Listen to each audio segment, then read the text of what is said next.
বেলায় এত শান্ত স্নিগ্ধ বাতাস আর এই পাখিদের কিচিরমিচির আওয়াজ শুনে মনটা যেন খুব ভালো হয়ে ওঠে।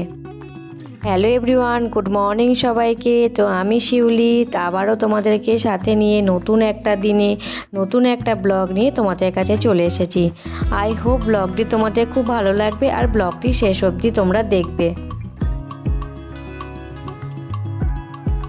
তো বন্ধুরা, তোমরা সবাই কেমন আছো? আশা করছি তোমরা খুবই ভালো আছো আর আমরাও খুব ভালো আছি। প্রতিদিনের মতন আজকেও আমার সকালটা শুরু হয়েছে ওই ভোর 4টে নাগাদ। তো ভোরবেলায় উঠে আমি আগে প্রথমেই মেয়ের জন্য টিফিন বানিয়ে নিয়েছি, কারণ তোমরা তো সবাই জানো মেয়ে সকালবেলায় স্কুল। আর ওইদিকে দেখো মেয়েকে আমি স্কুল পাঠিয়ে দিয়েছি আর নিচে আর সমস্ত কাজ কমপ্লিট করে ওপরে এসে গেছি। তো আজকে ভাবলাম চাদরটা অনেক দিনই পাতা হয়েছে, তো আজকে চলো নতুন একটা চাদর বিছানায় পেতে দিই।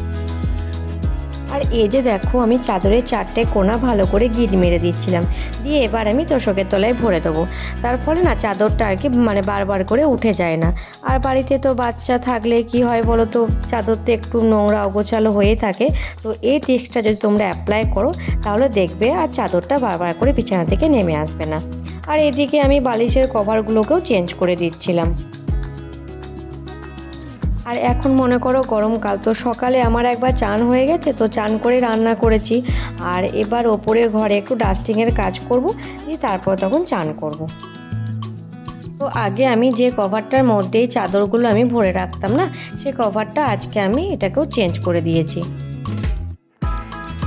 আর আজকে আমি না যা যা রান্না করেছি বা মনে করো কাজগুলো করেছি সব আমি অফ ক্যামেরায় করেছি, তার জন্য তোমাদেরকে দেখাতে পারিনি। তো ভোরবেলায় উঠতে না প্রথমে খুব কষ্ট হতো, কিন্তু এখন সেটা না অভ্যাস হয়ে গেছে। আর আমি যতই ভোরবেলায় উঠি আর কাজগুলো তাড়াতাড়ি করে নিই না, আর মনটাও না আমার খুব ভালো থাকে।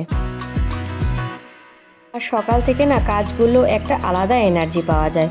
তো চলো বন্ধুরা, তোমাদের সঙ্গে গল্প করতে করতে আমার ওইদিকে বিছানাটাও গোছানো কমপ্লিট হয়ে গেছে, আর এদিকে আমি ঘরটাকে একটু ভালো করে ঝাড় দিয়ে নিচ্ছিলাম। বলো তো প্রতিদিন রান্নাঘর বলো বা নিজের বেডরুম বলো বা ডাইনিং রুম বলো লিভিং রুম বলো, তো সেই ঘরগুলো না আমরা প্রতিদিন কিন্তু কখনোই ডাস্টিং বা ক্লিনিং করে উঠতে পারি না। তো আমি ভেবেছি আর কি সপ্তাহে প্রতিদিন একটা ঘরকে আমি ভালো করে ডাস্টিং বা ক্লিনিংয়ের কাজগুলো করব, তাতে না আমার অনেকটাই সুবিধা হয়।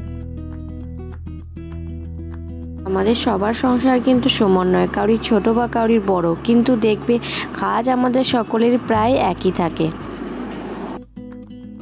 আর এই কাজের ফাঁকে আমাদেরকে 1 ঘন্টা হাতে টাইম বের করে নিতে হবে, যাতে আমরা আমাদের শখের ঘরগুলোকে নিজেদের মতো সুন্দর করে সাজিয়ে রাখতে পারি। আমরা যদি প্রতিদিন এই ঘরগুলোর পিছনে 1 ঘন্টা করে সময় স্পেন্ড করি, তাহলে দেখবে মাসের শেষে যখন আমরা ডিপ ক্লিন করব তখন কিন্তু আমাদের অতটা কষ্ট হবে না।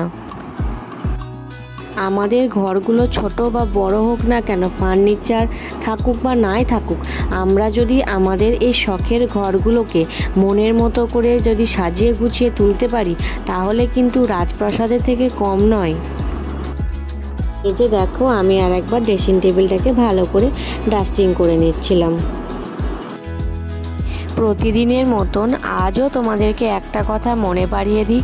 তো তোমরা যারা যারা ভিডিওটা এই পর্যন্ত দেখছো, ভিডিওটা যদি তোমাদের একটুকু ভালো লেগে থাকে তাহলে ভিডিওটিতে একটা লাইক করে দেবে আর বন্ধুদের সঙ্গে শেয়ার করো। আর আমার নতুন বন্ধু হয়ে থাকলে আমার চ্যানেলটিকে সাবস্ক্রাইব করে আমার পাশে থাকতে পারো। আমাদের একটা লাইক কমেন্ট না আমাকে আরও বেশি মোটিভেট করে। আর এই যে দেখো আমি আমার ঘরের খাটটাকে ভালো করে ডাস্টিং করে নিয়েছিলাম, আর এরপর আমি জানলাটাকে বন্ধ করে দেব। কেন বলো তো, জানলা দিয়ে না প্রচণ্ড রোদ আসে। আর এখন বাজে ঘড়িতে ওই সকাল 9টা মতো। তো দেখো এখন থেকে কত রোদ। আমাদের এদিকে না 2 দিন ধরে সেরকম বৃষ্টি হচ্ছে না, তো আবারও আগের মতন একটু গরম পড়তে শুরু করেছে। তো এবার আমার ঘরে সমস্ত ডাস্টিংয়ের কাজগুলি হয়ে গেছে, দিয়ে আমি বাইরে এসেছি, বারান্দায় এসেছি আর কি সোফা চাদরটাকে ভালো করে ঝেড়ে পেতে দেওয়ার জন্য। আজকে প্রথমেই ভাবলাম এই সোফার চাদরটা আর ওই যে কভারটা ভালো করে কেচে নেবো, কিন্তু আজকে না মেয়ে স্কুল তাড়াতাড়ি ছুটি হয়ে যাবে, তো তাই ভাবলাম আজকে আর কাচবো না, কালকেই কেচে নেবো একবারে।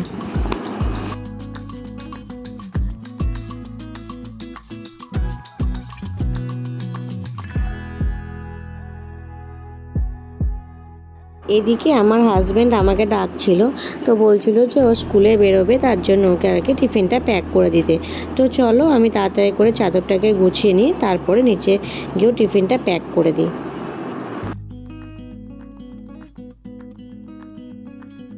এদিকে সোফা চাদরটা আমার ঝেড়ে পাতা হয়ে গেছে, আর নিচে গিয়ে ওকে টিফিন প্যাক করে দেবো, আর আমি এবার চানটা করে নেবো। আর এখানে কিছু যে জামা কাপড়গুলো আমি কেচেছিলাম, তো সেগুলোকে আমি আর কি মেলে দেবো। আর এদিকে আমি দুটো পাপোশও কেচেছিলাম, তো চলো সেগুলোকে আগে মেলে দিই। তো বন্ধুরা, ভিডিওটা কেমন লাগলো আমাকে কমেন্ট করে জানিও। তো আবার দেখা হচ্ছে পরের আবার একটা ভিডিওতে। তো সবাইকে টাটা, বাই বাই। সবাই ভালো থাকবে, সুস্থ থাকবে, অল টাইম হ্যাপি থাকবে।